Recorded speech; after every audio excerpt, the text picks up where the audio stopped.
of the conventional level of reality is impermanence. The illusion of life is so strong that people don't accept that it's constantly going to change.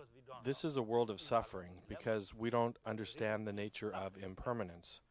Most people have trouble with the concept of illusion because, you know, I look at this camera and you look at the camera and we both, it looks like a camera to both of us, but it's illusion. How can people understand that it is illusion when it looks so real? Yeah, this is for, even you see Buddhist philosophy, you understand to ground. Buddhist philosophy enables you to understand the nature of the conventional level. What is reality? You come to understand that this camera, for example, exists in the conventional level, not the ultimate level. That the camera exists is an illusion, and that is what creates our suffering. We are suffering. Why are we suffering in this world? Why are we suffering in this world? Because even though we look, we don't accept that the nature of conventional reality is change. Because illusion is very heavy. The illusion is very What heavy. means illusion? What is illusion? It means that we don't know the true nature of phenomena. If we knew that the nature of phenomena was emptiness, then there would be no more illusion.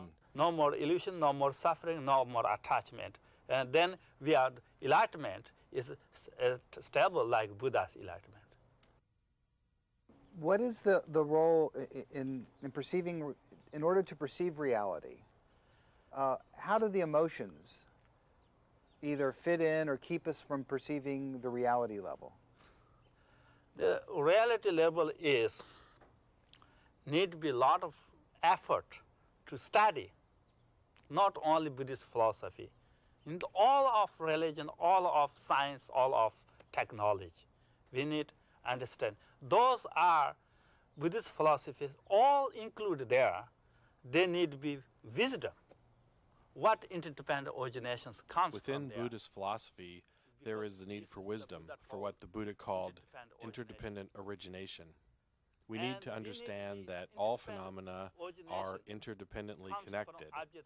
Our perception of this material world is based on the subject-object relationship. When we transcend illusion, we understand that illusion stems from these interdependent relationships. Illusion comes from how our minds perceive. My illusion comes from my mind. Your illusion comes from your mind. They do not need to search. You do not need to search anywhere else for the source of illusion.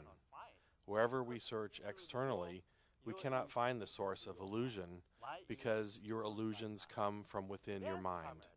My illusions come from my mind. Without you, is there a camera there?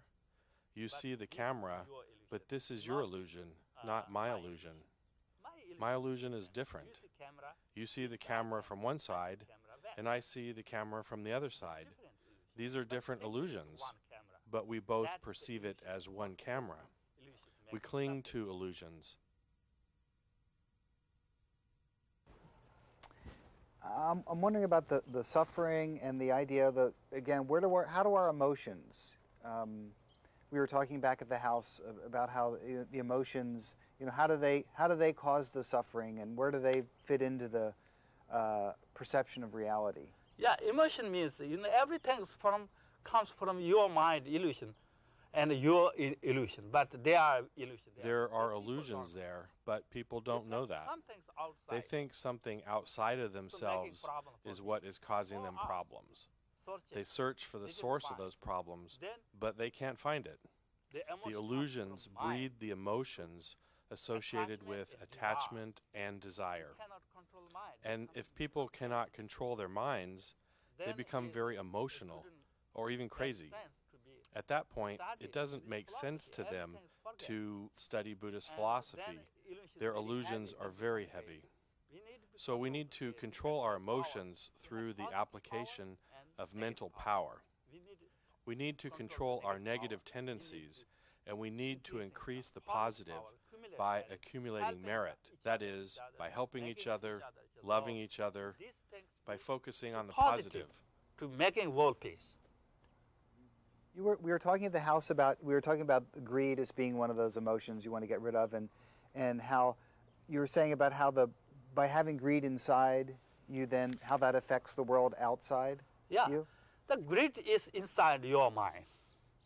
Because Buddha talked to what is the If you harbor greed in your mind, the Buddha said, this leads to lower emotional states, which become obstacles to wealth. You become poor and therefore suffer. So the Buddha said that generosity is the antidote to those greedy mind states. If you use generosity as an antidote for greed, your mind will develop. So they teach Buddha the antidote of the. So the Buddha taught this as an antidote. Very generosity, honest people. If you are generous and honest to everyone from any country and treat them like yourself, you can create peace. Your greed will disappear. It will not control your mind, and your mind will become peaceful. As we all become peaceful, the world becomes peaceful. Otherwise, if you cling to your greed, this creates a worse condition for you. You become ensnared by your emotions. About the Buddhist holy wars and that there never were any. You were saying something about how the teaching is that there's an external war that people go and fight and they kill each other, but there's the internal war where you're going to war against your faults or your tendencies or your emotions. Yeah. That's true, because Buddhism, they have not really said actually outside war like holy war. Even they say outside war is not holy. That is, why? Because killing each other, suffering. Holy means peace, not suffering.